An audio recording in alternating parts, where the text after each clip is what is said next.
The empty boat on the misty river. In the heart of ancient Japan, where the mountains cradled the sky and rivers meandered like silver threads through the valleys, there existed a village shrouded in the gentle embrace of morning mists. The river was the lifeblood of the land, its waters carrying stories from distant places, its surface reflecting the ever-changing moods of the heavens above. Along its banks, willows wept into the current and bamboo groves whispered secrets to the wind. It was here in this tranquil setting that an old Zen master made his home, a humble hut perched on a rise overlooking the restless eternal flow. The master, known as Hoshin, had lived many years in quiet contemplation. Each morning, before the sun had fully risen, he would descend the warm path to the river's edge where a small wooden boat awaited him. The boat, battered by years of use, bore the marks of countless journeys, its hull softened by the caress of water and tag time. Hoshin would step into the boat with the ease of one who had long since learned to trust the river's whims. He would push off from the shore, letting the current guide him into the heart of the mist. On this particular morning, the mist was thick, a living thing that curled around the boat, muffling the world in silence. The river seemed to vanish beneath a shroud of white, and the only sounds were the gentle lapping of water against wood and the distant call of a crane. Hoshin sat cross-legged in the center of the boat, hands resting lightly on his knees, eyes half closed. He did not row, nor did he steer. He simply allowed the river to carry him where it would. In this way, he practiced his meditation, surrendering to the flow, letting go of all thoughts and worries. As the boat drifted, Hoshin's mind wandered through the landscapes of memory and dream. He remembered his youth when he had first come to the river, full of questions and restlessness. He recalled the teachings of his own master, who had spoken often of emptiness, not as a void to be feared, but as a space of infinite possibility. The river is empty, his master had said, and so it can hold all things. Be like the river, and you will know peace. The mist thickened, and the world faded to a palette of greys and silvers. Hoshin's breathing slowed, his thoughts dissolving like dew in the morning sun. He felt himself becoming lighter, as if he too were made of mist and water. Time lost its meaning. There was only the gentle rocking of the boat, the cool touch of air on his skin, the faint scent of wet earth and bamboo. Suddenly, a jolt disturbed the stillness. The boat had collided with something, another vessel, perhaps hidden in the fog. Hoshin's eyes snapped open, and for a brief moment irritation flared within him. Who would be so careless as to leave a boat adrift in the river? He stood peering into the mist, searching for the offending party. But as the fog parted, he saw that the other boat was empty. No oarsman, no passenger, just an abandoned hull bobbing gently in the current. A wave of realization washed over Hoshin. The anger that had risen within him, so sudden and fierce, had no target. There was no one to blame, no one to confront. The boat was empty as the river, as empty as the sky above. In that moment, Hoshin felt his irritation melt away, replaced by a profound sense of clarity. He sat back down, a smile tugging at the corners of his mouth. He understood then what his master had meant. So often, the mind seeks an object for its emotions, a person to blame, a circumstance to resent. But when faced with emptiness, anger has nowhere to land. It dissipates, leaving only the quiet afterglow of understanding. Hoshin closed his eyes once more, letting the lesson settle deep within him. The two boats drifted together side by side, carried by the same current. The mist began to lift, and the first rays of sunlight pierced the veil, painting the river in gold and rose. Hoshin watched as the world emerged from the fog. The distant mountains, the fluttering wings of a kingfisher, the ripples that fanned out from the boat's gentle collision.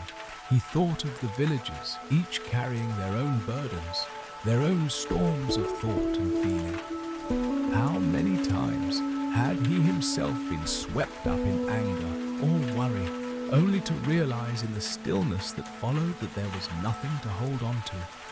The river, in its wisdom, taught him anew each day to let go, to accept, to flow with whatever came. As the sun climbed higher, Hoshin guided his boat back to shore.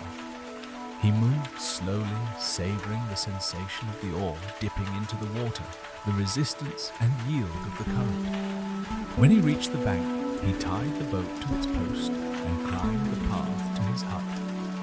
The world was awake now, birds singing in the trees, children's laughter drifting from the village, the scent of rice cooking in morning fires.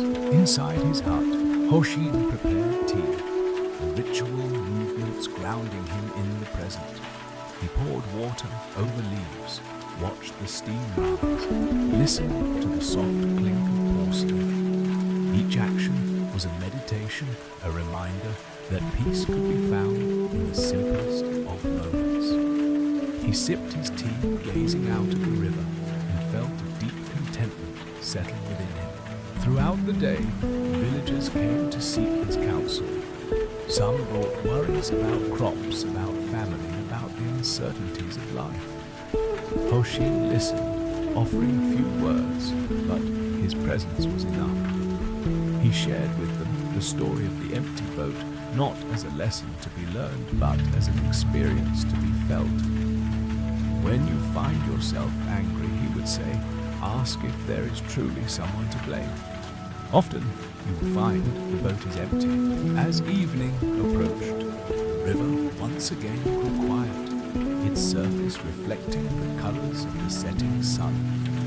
Hoshin returned to the water's edge, watching as the mist began to gather anew. He thought of all the days he had spent on the river, all the lessons it had offered, all the ways it had shaped his understanding of the world. He realized that life, like the river, was always changing. Sometimes clear, sometimes cloudy, sometimes turbulent, sometimes still. To resist its flow was to invite suffering. To accept it was to find peace. The empty boat drifting in the mist was a symbol of this truth. It carried no burden, harbored no resentment, moved wherever the current took it. As darkness fell, Hoshin returned to his hut, the sounds of the river lulling him to sleep. In his dreams he floated once more through the mist, weightless and free, carried by the endless forgiving flow. And when he awoke, he greeted the new day with a heart as open and empty as the boat on the river, ready to receive whatever came with quiet joy. The bamboo grove and the night wind in the tranquil heart of an ancient East Asian monastery, where the world seemed to pause and breathe in unison. With the slow rhythm of nature, there lay a bamboo grove. The monastery, built centuries ago, perched on a gentle slope overlooking a valley, its tiled roofs weathered by time, and its wooden beams rich with the scent of incense and cedar. The bamboo grove, dense and lush, stretched along the northern edge, its slender stalks rising skyward, swaying with every whisper of the wind. It was here in this secluded sanctuary that a young novice named Ren found solace from the ceaseless currents of his own mind. Each day, Ren followed the routines of monastic life with quiet diligence. He swept the stone paths before dawn, tended to the vegetable gardens as the sun climbed above the mountains, and joined the other monks in the meditation hall for hours of silent contemplation. Yet, despite the calm that enveloped the monastery, Ren's mind was often a storm of thoughts, worries about his family in the distant village, doubts about his own worthiness, anxieties about the future that seemed to grow like weeds in the fertile soil of his imagination. Ren's favorite time was the evening when the world softened and the light faded to a gentle blue. After the evening meal and the last prayers, he would slip away to the bamboo grove, drawn by the promise of solitude and the subtle music of the night. The grove was a living cathedral, its emerald pillars arching overhead, leaves trembling in the breeze. He would sit cross-legged on the mossy ground, close his eyes, and listen. The wind in the bamboo was never the same from one night to the next. Sometimes it arrived as a shy visitor, barely stirring the leaves, and sometimes as a wild spirit rushing through the stalks, bending them until they creaked and groaned. Ren learned to distinguish the voices of the wind, the playful laughter of a sudden gust, the mournful sigh of a lingering breeze, the urgent whisper of an oncoming storm. In these sounds he found a strange companionship, as if the wind itself understood the restlessness within him. One night, as autumn deepened and the air grew crisp, Ren sat in the grove long after the others had retired. The moon, nearly full, cast a pale glow over the landscape, illuminating the bamboo in silver and shadow. The wind was restless, swirling through the grove in unpredictable patterns, setting the leaves to dancing and the stalks to sway in unison. Ren tried to focus on his breath to anchor himself in the present moment, but his thoughts kept drifting. Memories of his mother's gentle hands, the laughter of his younger siblings, the uncertainty of the path he had chosen. He wondered if he would ever find the peace that the older monks seemed to possess, that unshakable calm that radiated from them like the warmth of the sun. He envied their serenity, their ability to let go of the world's troubles, to sit for hours in stillness without a flicker of anxiety. Ren felt like a small boat tossed on a vast, unpredictable sea at the mercy of winds he could neither control nor understand. As the night deepened, the wind grew stronger, whipping through the grove with increasing force. The bamboo bent and swayed, their shadows flickering across the ground like restless spirits. Ren felt the wind tugging at his robe, swirling around him, as if urging him to let go, to surrender to its wild embrace. He closed his eyes and listened, letting the sound fill him, letting it drown out the noise of his own thoughts. Gradually, something began to shift within him. The wind, he realized, was not his enemy. It was not something to be feared or resisted. It was simply the breath of the world, moving through the grove as it had for countless generations, indifferent to the worries and hopes of a single novice. The bamboo did not fight the wind. It bent and swayed, yielding to its force, and, in doing so, survived even the fiercest storms. The lesson was there whispered in the rustling of leaves and the creak of swaying stalks. To find peace, one must learn to yield, to bend, without breaking, to accept what cannot be controlled. Ren opened his eyes and looked up at the moonlit bamboo. The stalks seemed to glow with an inner light, their slender forms graceful and resilient. He felt the tension in his body begin to melt away, replaced by a deep sense of calm. The worries that had plagued him all day now seemed distant, insubstantial, like the shadows cast by the moon. He breathed in the cool night air, filling his lungs with the scent of earth and green leaves, and exhaled slowly, releasing his anxieties into the wind. He sat there for a long time, letting the wind and the bamboo teach him their quiet wisdom. He realized that his thoughts were like the wind, sometimes gentle, sometimes fierce, always changing, never truly his to command. The more he tried to control them, the more restless they became.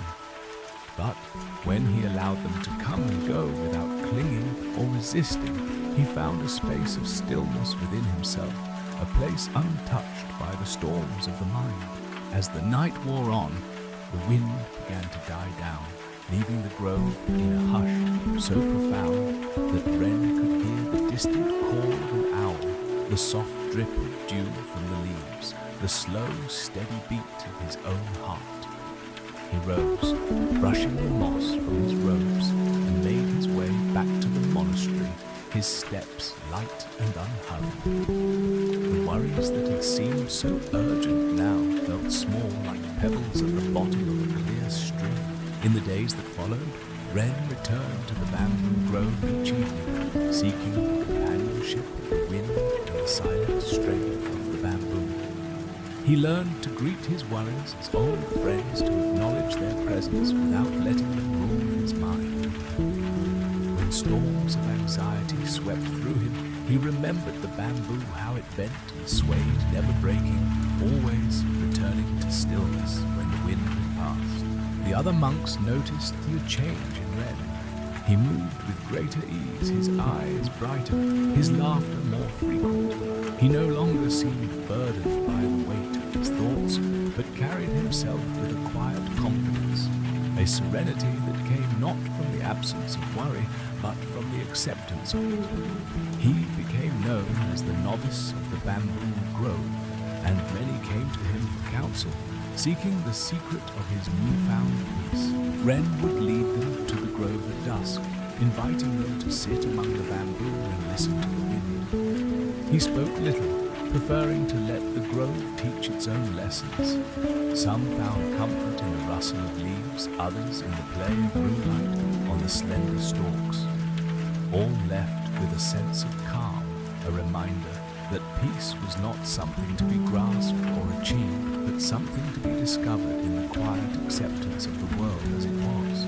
As the seasons turned and the bamboo grove changed with them, new shoots rising in spring leaves, turning golden in autumn snow, dusting the stalks in winter, Wren continued his nightly visits, finding in the grove an endless source of wisdom and tranquility. He came to understand that the wind would always return, that worries would come and go like the changing weather, but that beneath it all there was a stillness, a strength as enduring as the roots of the bamboo. In time, Wren grew old, his hair silvered by the years, his steps slower but no less steady. The bamboo grove remained a living testament to the lessons he had learned and shared, and when at last he departed this world, the monks planted a new shoot in his honor, its slender form reaching skyward, swaying gently in the night wind, a silent reminder that peace is found not in the absence of storms, but in the grace with which we weather them. The lantern ceremony at the deep well, in a remote mountain village in eastern Asia, where the clouds drifted low and the pines stood silent as sentinels. There was an ancient temple built of stone and wood, its eaves curved like the wings of a resting crane. The temple was modest, but its heart beat with a quiet, enduring presence. At its center stood a deep well so old that no one remembered when it had first been dug, nor who had first drawn water from its dark, silent depths. The villagers believed the well was sacred, a place where the boundary between the world of men and the world of spirits grew thin. Each evening, as dusk fell and the shadows lengthened, the monks of the temple performed a simple yet profound ritual. They would gather around the well, each holding a small paper lantern, its flame flickering gently in the mountain breeze. One by one, they would lower their lanterns into the well, watching as the light descended, casting trembling reflections on the ancient stones. Among the monks was an elderly abbot named Kien, whose life had been woven into the fabric of the temple for more than 60 years. His movements were slow but deliberate, his eyes bright with the clarity that comes only from a lifetime of contemplation. Every night, Kien was the last to approach the well. He would pause at the edge, his lantern cradled in his hands, and gaze into the darkness below. For a long moment he would stand in silence, as if listening to a voice only he could hear, before lowering his lantern into the depths. The villagers sometimes watched from a respectful distance, drawn by the quiet beauty of the ceremony. They wondered at its meaning, but the monks offered no explanations. The ritual was older than memory, and its purpose was not to be spoken but to be lived. One winter, a young monk named June arrived at the temple. He was earnest and diligent, eager to learn the ways of the monastery, but he was also troubled by questions. Each night, as he participated in the lantern ceremony, he could not help but wonder, why do we lower lanterns into the well? What is the purpose of sending light into such darkness, knowing it will be swallowed whole? He watched the abbot's face, hoping to glimpse a clue in the lines of his expression, but Kien remained as inscrutable as the well itself. June's curiosity grew with each passing day. He found himself haunted by the image of the lanterns vanishing into the depths, their light devoured by an endless night. The ritual seemed beautiful, but also futile. A gesture made in the face of oblivion. One evening, after the ceremony had ended and the other monks had returned to their quarters, Jun lingered by the well, staring into its blackness. He felt the weight of his questions pressing on his chest, heavy as the stones that lined the well's walls. That night, sleep eluded him. He lay awake, listening to the wind rattling the shutters, the distant cry of an owl, the slow, steady drip of water from the eaves. His mind spun with doubts. What if the world truly was as dark as the well? What if all their rituals were nothing more than fragile lights, doomed to be extinguished by the vastness of the unknown? At dawn, June rose before the others and made his way to the well. The air was cold and clear, the sky just beginning to pale with the promise of morning. He knelt at the edge, peering into the darkness, searching for some sign, an echo, a glimmer, a voice. But the well was silent, its secrets hidden far below. Days passed, and the questions continued to gnaw at him. He performed his duties with care, but a shadow lingered over his heart. The abbot noticed the change in June, and one evening after the lantern ceremony, he approached the young monk. Kien did not ask June to explain his troubles. Instead, he invited him to join him at the well after midnight, when the temple was silent and the world outside was wrapped in darkness. June agreed, curiosity and unease mingling in his chest. That night, the two monks stood side by side at the well, their lanterns glowing softly in the cold air. The abbot gestured for June to lower his lantern first. June obeyed, watching as the light descended, its reflection trembling on the stones. When the lantern reached the water's surface, it floated for a moment, casting ripples of gold across the darkness before the flame sputtered and died. Keen Ten lowered his own lantern, but instead of releasing it, he held it just above the water, its light illuminating the depths. He spoke quietly, his voice barely more than a whisper. In this well, we see the darkness that exists within all things. It is deep and it is real. But when we lower our lanterns, we do not do so to banish the darkness. We do it to honor it, to recognize that even in the deepest night, a single light can shine. The light does not last, but the act of lowering it that is our offering. It is our way of saying, I see you, darkness. I am not afraid. Jun listened to the words settling into him like falling snow. He realized then that the ritual was not an act of defiance but one of acceptance. The monks did not seek to conquer the darkness, nor to pretend it did not exist. Instead, they met it with humility, with gentleness, with the quiet courage of those who know their own limits. From that night on, Jun's heart grew lighter.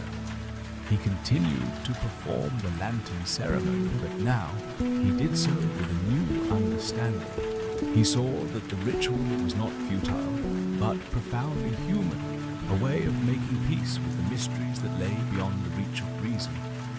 He learned to cherish the darkness, to see it not as an enemy, but as a companion on the path. As the years passed, Jun grew in wisdom.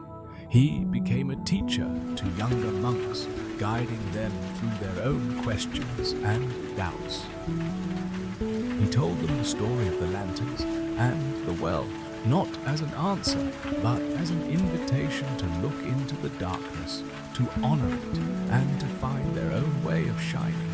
The temple endured, weathering the storms and changes of the world beyond. The lantern ceremony continued, each generation adding its own light to the well, each flame a testament to the enduring spirit of those who seek meaning in the face of the unknown. And so, in the quiet heart of the mountains, the well remained a place of darkness, yes, but also of light, where the boundary between fear and acceptance grew thin, and where each night the simple act of lowering a lantern became a prayer, a promise, and a gentle surrender to the mystery at the center of all things.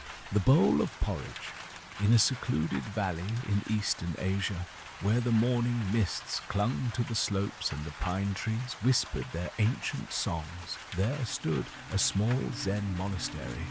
Its tiled roofs gleamed with dew at dawn, and the sound of the temple bell drifted through the air, calling monks and novices to their daily rituals. The monastery was a place of simplicity. Stone paths winding between mossy rocks, a koi pond reflecting the sky, and a kitchen fragrant with the scent of rice and herbs. Among the residents was a young novice named Anne.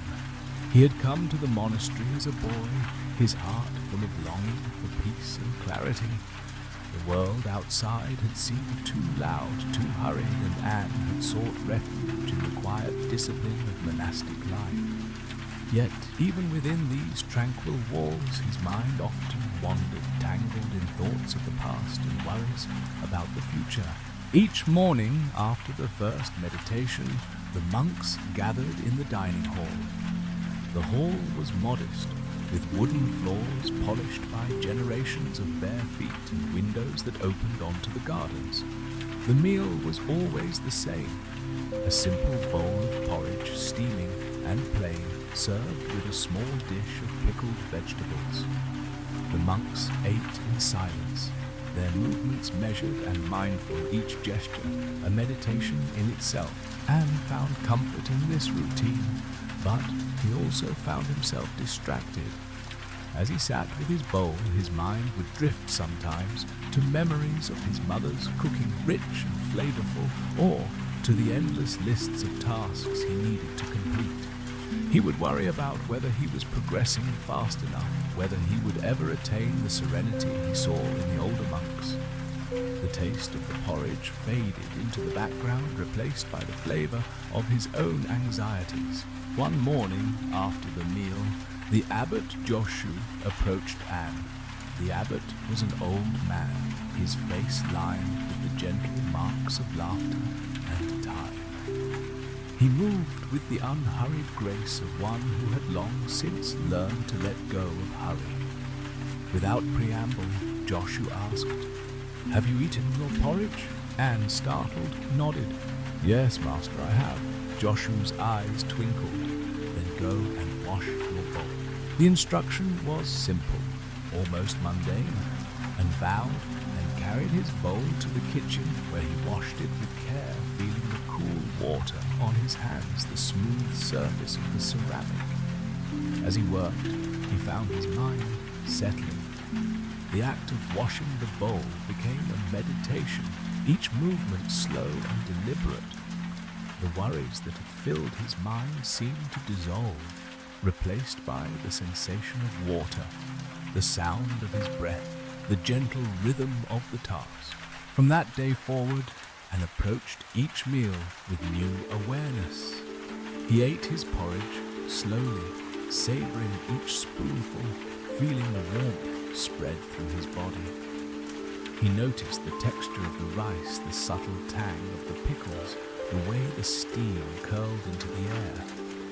When he finished, he washed his bowl with the same attention, letting the task anchor him in the present moment. The seasons turned, and with them the colors of the valley shifted. In spring, cherry blossoms drifted through the air, their petals carpeting the ground in pink and white. In summer, the gardens overflowed with green, and the sound of cicadas filled the afternoons. Autumn brought a blaze of red and gold to the trees, and winter cloaked the world in silence and snow. Through it all, and continued his practice, finding peace in the repetition of daily life.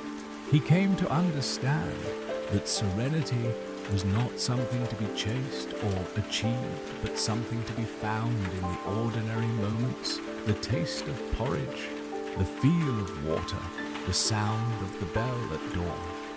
Each act, no matter how small, was an opportunity for mindfulness, a chance to return to the present and let go of the burdens of thought. The other monks noticed the change in Anne. He moved with greater ease, his eyes calm and clear. He no longer seemed troubled by doubts or distracted by worries. When novices came to him with questions, he would smile and tell them, "Eat your porridge, wash your bowl." The advice was simple, but it carried the weight of experience. Years passed, and Anne grew into a respected teacher. The monastery flourished, its gardens tended with care, its halls filled with the quiet energy of mindful living. Visitors came from distant places, seeking the peace they had heard about in stories, and welcomed them with humility, sharing the wisdom he had learned not from books or grand teachings, but from the simple acts of daily life. He taught that enlightenment was not a distant goal, but a way of being present with whatever arose.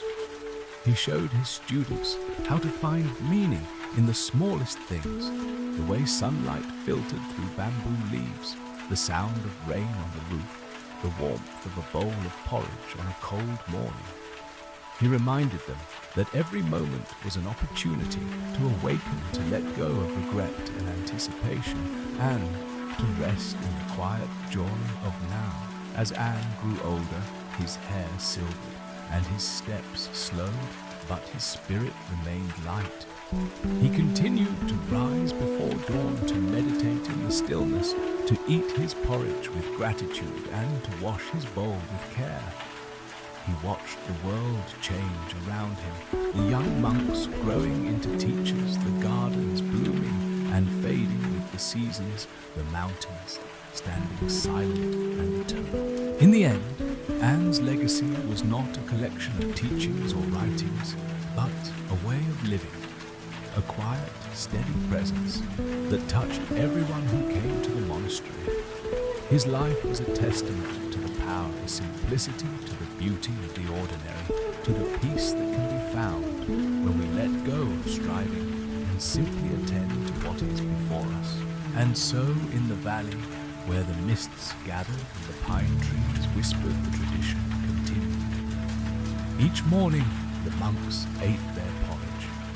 In silence, washed their bowls with care, and greeted the day with open hearts. The lesson was passed from one generation to the next, that true peace is not found in distant dreams, but in the mindful embrace of each moment, as simple and profound as a bowl of porridge, and the act of washing it clean. Bodhidharma and the Wall of Silence. In the heart of ancient China, nestled among the rugged peaks and pine forests of the Songshan Mountains, stood the famed Shaolin Monastery. Its stone courtyards echoed with the sounds of bells and chanting, its halls filled with the scent of incense and the quiet discipline of monks who had dedicated their lives to the pursuit of enlightenment. Among them, one figure stood apart, not for his authority or his eloquence, but for his unwavering stillness. This was Bodhidharma, the foreign monk from the west, whose presence would forever change the course of Zen. Bodhidharma arrived at the monastery in the chill of autumn, his robes threadbare, his beard wild and unkempt. The monks regarded him with curiosity and a measure of suspicion, for he spoke little and seemed unmoved by the routines that governed their days. He did not join the morning meditations or participate in the communal meals. Instead, he sought out a small empty cell at the edge of the temple grounds where the stone walls were thick and the air was heavy with silence. There Bodhidharma sat, facing the wall, his back straight, his gaze fixed on the unyielding surface before him. Days passed, then weeks, then months. Through the biting winds of winter and the gentle rains of spring, he remained in his vigil, unmoving. Unspeaking, his mind turned inward. The other monks whispered among themselves, wondering if he had lost his senses or if he was possessed by some unfathomable wisdom. The abbot of Shaolin, a learned and compassionate man, observed Bodhidharma's practice with growing intrigue. He had seen many seekers come and go, each with their own methods and philosophies, but none had ever chosen such a path of utter stillness. He watched as Bodhidharma endured the changing seasons, his body growing thin, but his spirit seemingly unbroken. Within the walls of his cell, Bodhidharma's mind traversed vast landscapes of thought and memory. He recalled his journey from India, the endless roads and perilous mountain passes, the faces of those he had left behind. He remembered the teachings of the Buddha, the endless cycle of birth and death, the suffering that bound all beings. Yet, as he stared at the wall, all these thoughts began to dissolve, like mist under the morning sun. He came to understand that the wall was not merely a barrier of stone, but a mirror for his own mind. Every fear, every desire, every regret rose up to meet him reflected in the silent surface. At first, he struggled against them, seeking to banish the restless thoughts that haunted his meditation. But the more he resisted, the more persistent they became, swirling around him like autumn leaves caught in a storm. Gradually, Bodhidharma learned to surrender. He stopped fighting the thoughts and simply observed them, letting them come and go without attachment. He watched as anger flared and faded, as sorrow rose and fell, as joy flickered and vanished. He realized that the mind, like the wall, was empty, capable of holding all things yet clinging to none. In this emptiness, he found a peace deeper than any he had known before. Outside, the world continued its ceaseless motion. The monks tended the gardens, recited sutras, and trained in martial arts. The seasons turned, the river flowed, the pine trees whispered their secrets to the wind. Yet, within the cell, time seemed to stand still. Bodhidharma's silence became a presence in itself, a quiet force that radiated outward, touching the hearts of those who passed nearby. Some monks, drawn by curiosity or a sense of longing, began to visit the cell. They would sit quietly outside the door, hoping to glimpse the wisdom that Bodhidharma had found.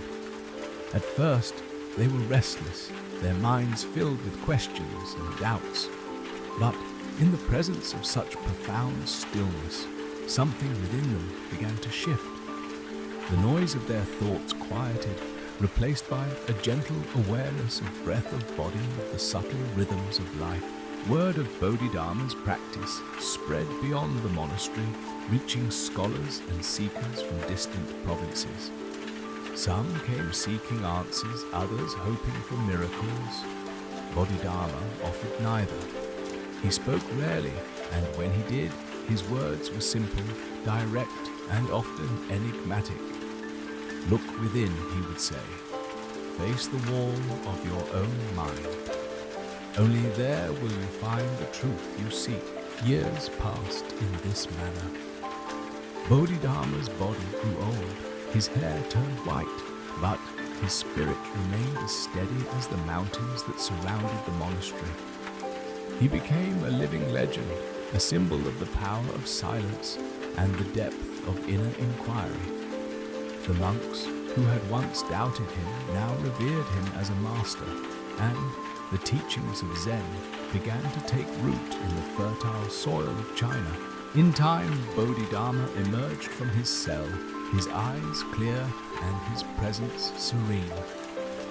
He walked among the monks, offering guidance not through elaborate sermons, but through the example of his own life. He taught that enlightenment was not a distant goal to be attained, but a reality to be discovered in the present moment, in the act of sitting, of breathing, of simply being. He reminded his students that the wall was not an obstacle, but a teacher.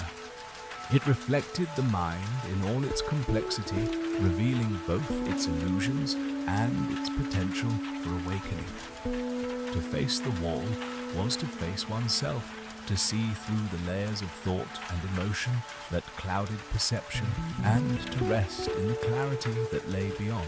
As Bodhidharma's teachings spread, the monastery flourished. The monks practiced with renewed dedication, their lives infused with a sense of purpose and peace. Visitors came from far and wide, drawn by the quiet power of Zen. The wall that had once seemed so forbidding became a symbol of transformation, a reminder that true freedom could be found not by escaping the world, but by embracing it fully with open eyes and an open heart. Bodhidharma's legacy endured long after his passing.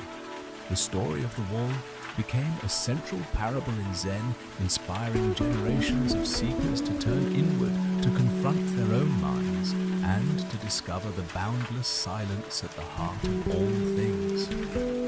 The monastery remained, its walls weathered by time, its halls filled with the gentle hum of practice. And so, in the shadow of the mountains, where the pines stood tall and the river flowed unceasingly, the spirit of Bodhidharma lived on, a testament to the power of stillness, the wisdom of silence, and the endless journey of awakening that begins always with the simple act of facing the wall. The man who said yes in a quiet village, nestled between misty mountains and winding rivers, there lived a man named Liang. His house was modest, built of weathered wood and stone, its roof blanketed with moss and the scent of pine. The village itself was small, a cluster of homes surrounded by terraced fields and bamboo groves, where the rhythm of life followed the gentle turning of the seasons. Every morning, the sun rose over the eastern ridge, painting the sky with gold, and every evening the same sun slipped behind the western peaks, leaving the world awash in blue and silver. Liang was not a monk nor a scholar, nor a man of great ambition. He was a potter, shaping clay with hands worn smooth by years of work. His days were filled with simple tasks, gathering water from the well, tending his kiln, kneading the earth, spinning the wheel. He lived alone, save for a stray cat who had adopted him and the quiet companionship of the mountains. Though his life was unremarkable by the standards of the world, there was a quality about him that set him apart, a gentleness, a willingness to meet each moment as it came. It had not always been so. In his youth, Liang had been restless, quick to anger, eager to prove himself. He had argued with neighbors, quarreled with family, and spent many nights awake, consumed by worries and regrets. The world had seemed a place of endless obstacles, each day a struggle against forces beyond his control. He had dreamed of escape, of wealth, of recognition, of a life free from the burdens that pressed upon him. But life, as it often does, had other plans. Illness visited his family crops, failed, and friends moved away. One by one, the certainties of his youth dissolved, leaving him with little but the quiet persistence of his own breath and the steady turning of the seasons. In time, Liang learned to let go of his resistance. He began to say yes to the world, not with resignation, but with a kind of humble acceptance. He said yes to the rain that ruined his harvest, to the loneliness that crept into his evenings, to the aches in his hands and the silence of his home. This practice of acceptance did not come easily. There were days when the weight of sorrow pressed so heavily on his chest that he could scarcely breathe. There were nights when the wind rattled the shutters and he lay awake haunted by memories and fears. But each time he returned to the same simple act, he breathed in, he breathed out, and he whispered yes. Yes to the pain, yes to the uncertainty, yes to the beauty and the sorrow alike. Over the years, this quiet affirmation transformed him. The villagers noticed the change. Where once he had been quick to judge, he now listened with patience. Where once he had met hardship with anger, he now responded with calm. When a neighbor's child broke one of his pots, Liang smiled and swept up the shards. When storms flattened his rice, he bowed to the sky and replanted. When loneliness visited, he brewed tea and shared it with the cat, or with the wind that rustled through the bamboo. People began to seek his company, drawn by the peace that seemed to radiate from him. They came with their troubles, lost, loves failed, crops, quarrels, and griefs, and Liang listened. He did not offer advice or solutions. Instead, he shared his own story, how he had learned to say yes, to meet each moment with openness, to let the world be as it was. His words were simple, but they carried the weight of lived experience. One autumn, when the maples burned red and the air was sharp with the promise of winter, a great misfortune befell the village. The river, swollen by unseasonal rains, overflowed its banks and swept through the fields, destroying homes and washing away the harvest. The villagers gathered in the square faces, drawn with fear and exhaustion. They argued about what to do, who was to blame, how they might rebuild. Liang stood among them, silent at first. Then, as the voices rose, he spoke. "Let us begin with what is here," he said. "The water has come, and now it is gone. Our fields are ruined, our homes damaged, but we are alive, and we are together. Let us say yes to this moment and see what it asks of us." The villagers listened. Some wept, some grumbled, but slowly a sense of calm settled over the crowd. They set to work, clearing debris, sharing what food remained, rebuilding homes from the mud and stone. Liang worked alongside them, his hands steady, his spirit unshaken. When the days grew short and the nights cold, he opened his home to those who had none, sharing his fire and his rice. As the weeks passed, the village began to heal. The fields were replanted, the houses mended. The river, tamed by winter's chill, flowed quietly once more. The villagers remembered Liang's words, and many began to practice their own form of acceptance. They learned to greet misfortune, not with anger or despair, but with a willingness to meet it as it was, to say yes to the world and to each other. Liang's reputation grew. Travelers passing through the valley heard of the man who said yes, and some sought him out, hoping to learn his secret. They found a humble potter, his hands stained with clay, his eyes bright with kindness. He welcomed them with tea and silence, and if they asked for wisdom, he would tell them his story. He spoke of his youth, of his struggles, of the long journey from resistance to acceptance.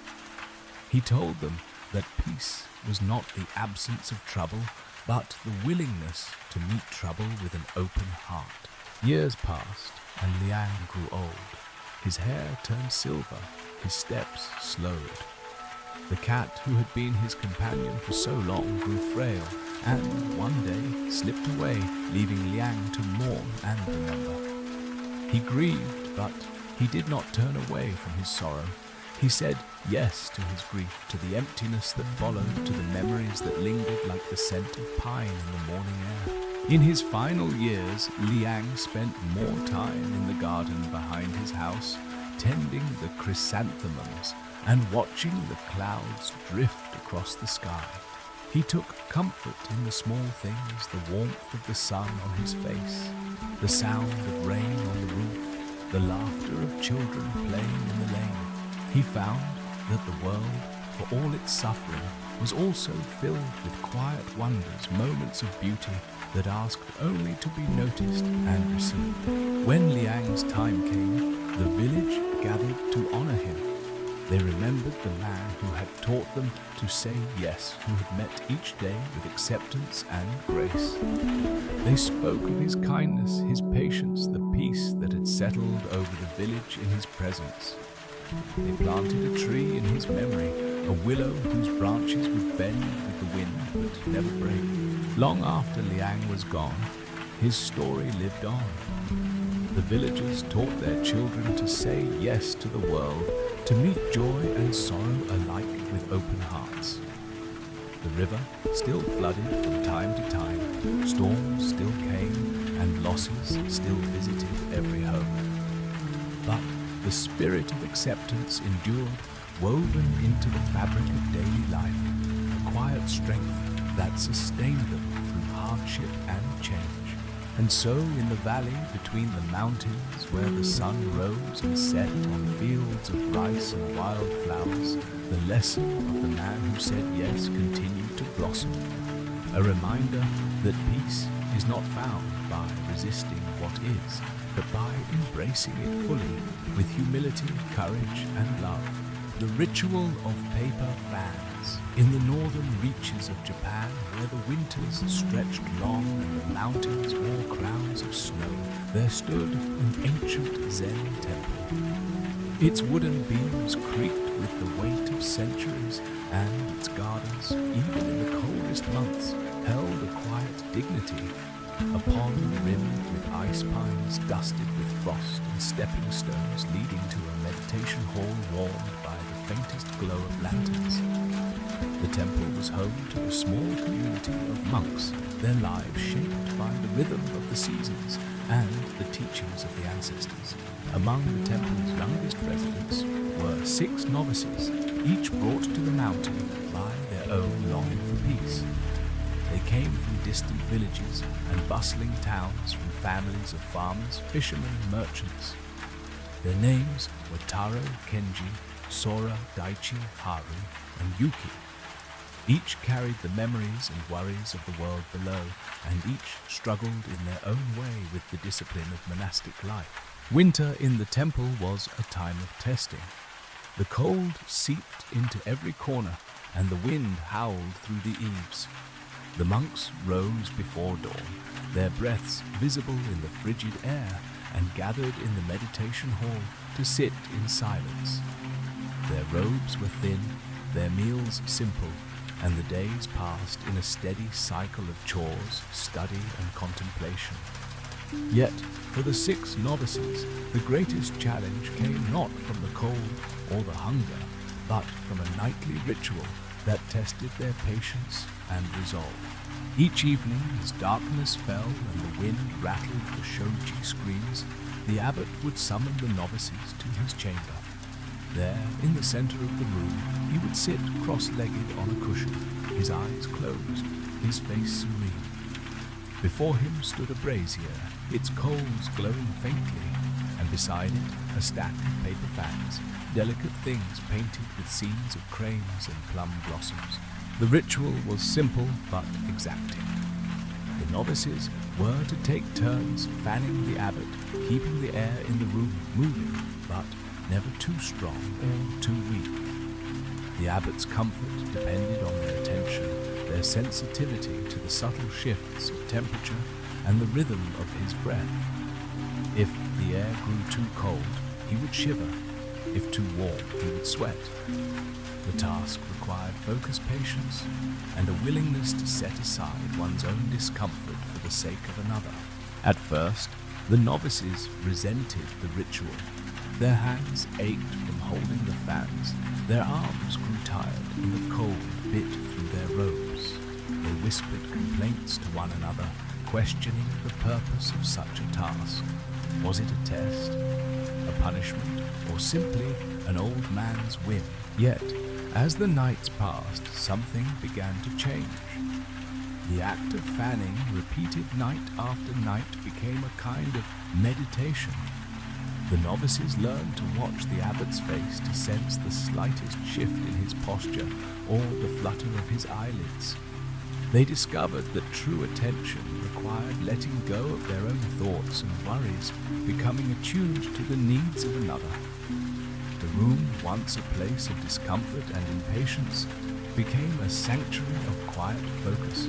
Outside, the wind howled and the snow fell, but within the abbot's chamber, a different kind of warmth grew. The novices moved in silence, passing the fans from hand to hand. Their movements synchronized their breaths, slow and steady. They began to understand that the ritual was not about the abbot's comfort, but about their own willingness to be present to serve without expectation of reward, to find peace in the midst of hardship. The abbot, for his part, offered no explanations. He simply accepted their service with a gentle nod, his eyes closed, his mind deep in meditation. Sometimes, as the ritual ended and the novices prepared to leave, he would open his eyes and offer a few quiet words, a poem, a proverb, a reminder that winter, like all things, would pass. As the weeks turned to months, the novices found that their own struggles began to ease.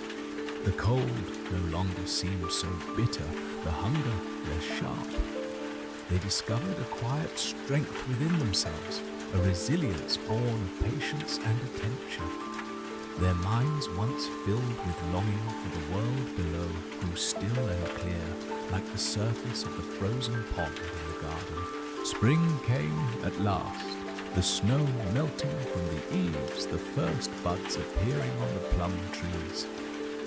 The ritual of the fans ended, replaced by new tasks and new lessons. Yet, the novices carried with them the memory of those winter nights, the hush of the chamber, the steady rhythm of their breath, the sense of unity and purpose that had grown between them. In time, each novice found his own path. Some remained at the temple, deepening their practice. Others returned to the world, carrying the lessons of winter with them. Yet, wherever they went, they remembered the ritual of the paper fans, a lesson in patience, presence, and the quiet power of serving others. The temple endured, its gardens blooming and fading with the seasons, its halls echoing with the footsteps of those who came seeking peace. And on cold winter nights, when the wind howled through the mountains and the snow fell thick on the ground, the story of the 6 novices was told anew, a reminder that warmth is not found in the absence of hardship, but in the willingness to meet each moment with attention, compassion, and an open heart. The bamboo garden and the night wind. In a secluded corner of an old Zen temple in Eastern Asia, there lay a bamboo garden that seemed to exist outside the passage of time. The garden was not large, but it was dense, its slender stalks rising in graceful arcs, their leaves whispering secrets to the wind. The monks of the temple tended the bamboo with quiet devotion, sweeping the paths each morning and pruning away dead shoots. The garden was a place of meditation, a sanctuary where the world's noise faded into the soft rustle of leaves. Among the monks was a young novice named Lin. He had come to the temple seeking refuge from a world that felt too loud, too hurried, too full of demands he could not meet. Lin's days were filled with the rhythms of monastic life, rising before dawn, chanting sutras, working in the kitchen or the fields, and sitting in meditation for long hours. Yet, despite the peace that surrounded him, Lin's mind was rarely still.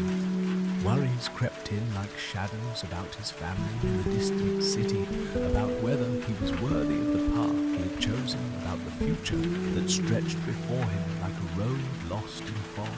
Each night after the evening bell, Lin would slip quietly into the bamboo garden. There, beneath the pale light of the moon, he would sit on a flat stone and listen to the wind. The wind in the bamboo was never the same twice. Sometimes it came as a gentle sigh, barely stirring the leaves. Other times it swept through the garden in wild gusts, setting the stalks to sway and breaking. Lin found comfort in these sounds, a reminder that even the most restless forces could become music when met with patience. One night, when the moon was full and the air carried the scent of distant rain, Lin lingered in the garden long after the others had gone to sleep. The wind was strong and the bamboo swayed in great arcs, their shadows dancing on the mossy ground. Lin closed his eyes and tried to follow his breath, but his thoughts kept drifting. Worries about his family, doubts about his own worth, fears for the future. The wind seemed to echo his restlessness, rising and falling in unpredictable waves. As the night deepened, Lin felt a growing sense of unease. The wind grew louder, rattling the stalks and sending showers of leaves across the path. He opened his eyes and stared into the shifting shadows, feeling small and uncertain. Why, he wondered, could he not find peace, even in this sanctuary? Why did his mind remain a storm, no matter how still he sat? He remembered something the old abbot had once said: "The bamboo does not resist the wind. It bends, it sways, and when the storm passes, it stands tall once more." Lin tried to hold this image in his mind, but his worries pressed in on him, insistent and unyielding. Hours passed. The wind began to die down, and the garden fell into a hush so deep that Lin could hear the distant call of an owl, the soft drip of dew from the leaves, the slow, steady beat of his own heart. He realized suddenly that the storm in his mind had quieted as well. His worries, once so urgent, now seemed distant, like the last echoes of the wind. He breathed in the cool night air, filling his lungs with the scent of earth and green leaves, and exhaled slowly, letting go of his anxieties. Lin sat there for a long time, letting the silence and the bamboo teach him their quiet wisdom. He realized that his thoughts were like the wind, sometimes gentle, sometimes fierce, always changing, never truly his to command. The more he tried to control them, the more restless they became. But when he allowed them to come and go without clinging or resisting, he found a space of stillness within himself, a place untouched by the storms of the mind. When dawn approached, Lin rose from his stone and returned to the temple, his steps light and unhurried. The worries that had seemed so urgent now felt small, like pebbles at the bottom of a clear stream. He greeted the new day with a sense of calm he had never known before, grateful for the lesson the bamboo and the wind had given him. In the days that followed, Lin returned to the bamboo garden each evening, seeking the companionship of the wind and the silent strength of the bamboo. He learned to greet his worries as old friends, to acknowledge their presence without letting them rule his mind. When storms of anxiety swept through him, he remembered the bamboo, how it bent and swayed, never breaking, always returning to stillness when the wind had passed. The other monks noticed a change in Lin. He moved with greater ease, his eyes brighter, his laughter more frequent. He no longer seemed burdened by the weight of his thoughts, but carried himself with a quiet confidence, a serenity that came not from the absence of worry, but from the acceptance of it. He became known as the novice of the bamboo garden, and many came to him for counsel, seeking the secret of his newfound peace. Lin would lead them to the garden at dusk, inviting them to sit among the bamboo and listen to the wind. He spoke little, preferring to let the garden teach its own lessons. Some found comfort in the rustle of leaves, others in the play of moonlight on the slender stalks. All left with a sense of calm, a reminder that peace was not something to be grasped or achieved, but something to be discovered in the quiet acceptance of the world as it was. As the seasons turned and the bamboo garden changed with them, new shoots rising in spring leaves, turning golden in autumn snow, dusting the stalks in winter, Lin continued his nightly visits, finding in the garden an endless source of wisdom and tranquility. He came to understand that the wind would always return, that worries would come and go like the changing weather, but that beneath it all there was a stillness, a strength as enduring as the roots of the bamboo. In time, Lin grew old, his hair silvered by the years, his steps slower but no less steady. The bamboo garden remained a living testament to the lessons he had learned and shared. And when, at last, he departed this world, the monks planted a new shoot in his honor, its slender form reaching skyward. Swaying gently in the night wind, a silent reminder that peace is found not in the absence of storms, but in the grace with which we weather them. And so, in the quiet heart of the temple, the bamboo garden continued to flourish, its leaves whispering to each new generation the wisdom of acceptance, resilience, and the quiet power of letting go. The still lake, beneath the moon, in the gentle embrace of a remote valley in eastern Asia, far from the bustle of cities and the clamor of trade routes, there lay a lake so still that it seemed to hold the sky itself. The water was clear and deep, bordered by reeds and ancient willows whose branches trailed the surface like the delicate brushstrokes of a master painter. At dawn, mists curled over the water, and at night the moon would rise, casting a silver path across the lake's mirror-like face. Close to the shore, a small Zen temple stood, its wooden pillars weathered by generations of wind and rain. The monks who lived there were few, their lives marked by quiet discipline and a reverence for the rhythms of nature. They tended the gardens, swept the paths, and meditated in the shadow of the mountains, finding peace in the simplicity of each day. Among them was a monk named Sho. He was neither the youngest nor the oldest, neither the most learned nor the most skilled.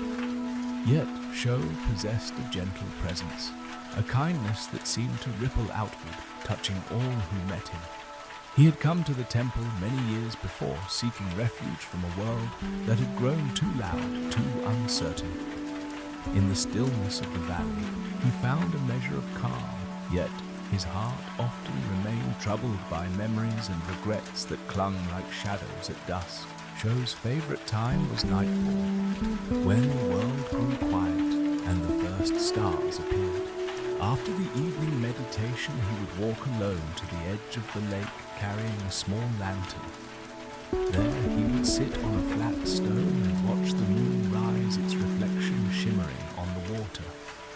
The lake became his companion, its silence a balm for his restless thoughts. On one such night, the air was cool and fragrant with the scent of blooming lotus. Sho sat with his lantern listening to the gentle lapping of water against the stones. The moon rose slowly, a pale orb climbing above the mountains, its light turning the lake to silver. Sho closed his eyes and breathed deeply, letting the tranquility of the scene settle into his bones. Yet, even in this peaceful setting, his mind wandered.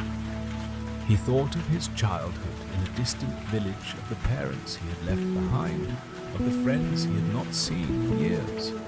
He remembered mistakes he had made, words spoken in haste, opportunities lost.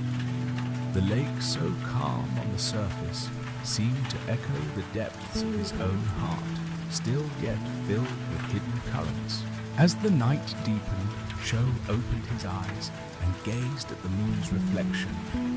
He noticed how the slightest breeze would ripple the water, distorting the image, breaking the perfect circle into shifting patterns of light. He realized that his mind was much the same, disturbed by the winds of thought and memory, unable to hold on to peace for more than a moment. He recalled a teaching from the abbot: the mind is like a lake. When it is still, it reflects the moon clearly. When it is troubled, the image is lost. Do not try to force the water to be still. Simply watch, and in time the ripples will fade. Sho tried to follow this advice. He watched his thoughts come and go, neither clinging to them nor pushing them away. He listened to the sounds of the night, the distant call of an owl, the soft rustle of reeds, the gentle splash of a fish breaking the surface. Slowly his mind began to quiet, the ripples fading, until the lake of his heart was calm once more. Night after night, Sho returned to the lake. Sometimes the wind was strong and the water rough.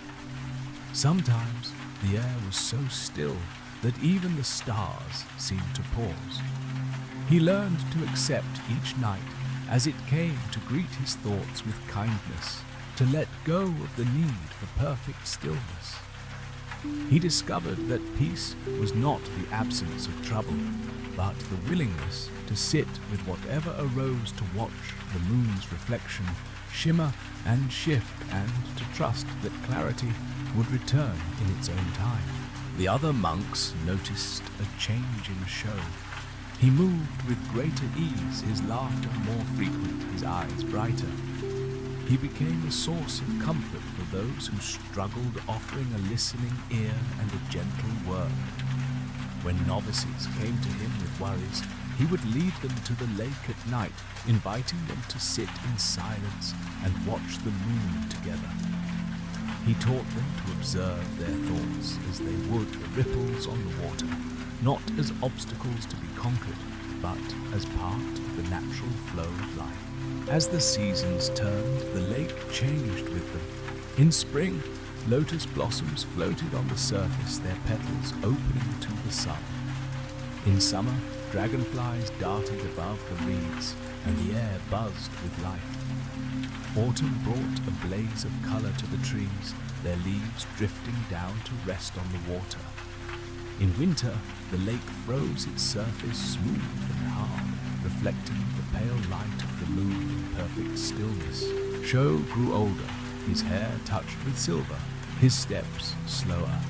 Yet he continued his nightly visits to the lake, finding in its changing face a reflection of his own journey. He came to understand that life was a series of ripples, joys and sorrows, gains and losses, moments of clarity and times of confusion. He learned to greet each one with equanimity, to let go of the need for certainty, and to trust in the quiet wisdom of the present moment. When Sho's time came, the monks gathered by the lake to honor his memory. They lit lanterns and set them afloat on the water, watching as the lights drifted across the surface, their reflections mingling with the moon. The lake, as always, held the sky in its gentle embrace, its stillness undisturbed by the passing of another soul. And so, in the quiet valley beneath the moon, the lake remained a place of peace and reflection, a silent witness to the lives that came and went along its shores. The monks continued their practice, tending the gardens, sweeping the paths, and returning each night to the water's edge. They remembered Shou's lesson that the mind, like the lake, would always know ripples, but that beneath the surface there was a stillness that could never be lost. In time, the story of the still lake and the monk who found peace beneath the moon became a quiet legend passed from one generation to the next. It was told to those who came seeking solace, a reminder that true tranquility is not found in the absence of trouble, but in the gentle acceptance of all that is each ripple, each shadow, each fleeting reflection held in the calm embrace of a heart at rest.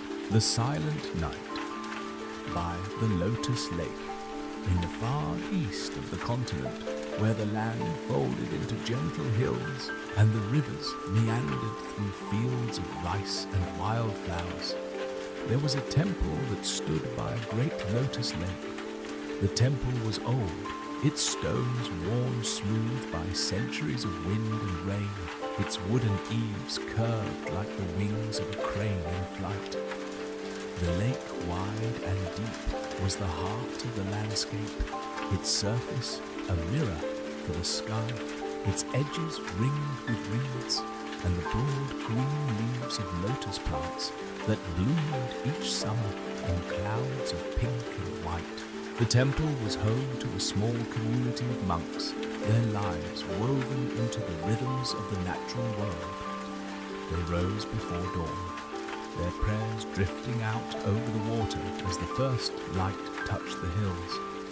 They worked in the gardens, tended the lotus beds, swept the stone paths, and in the evenings gathered for meditation as the sun slipped behind the distant mountains.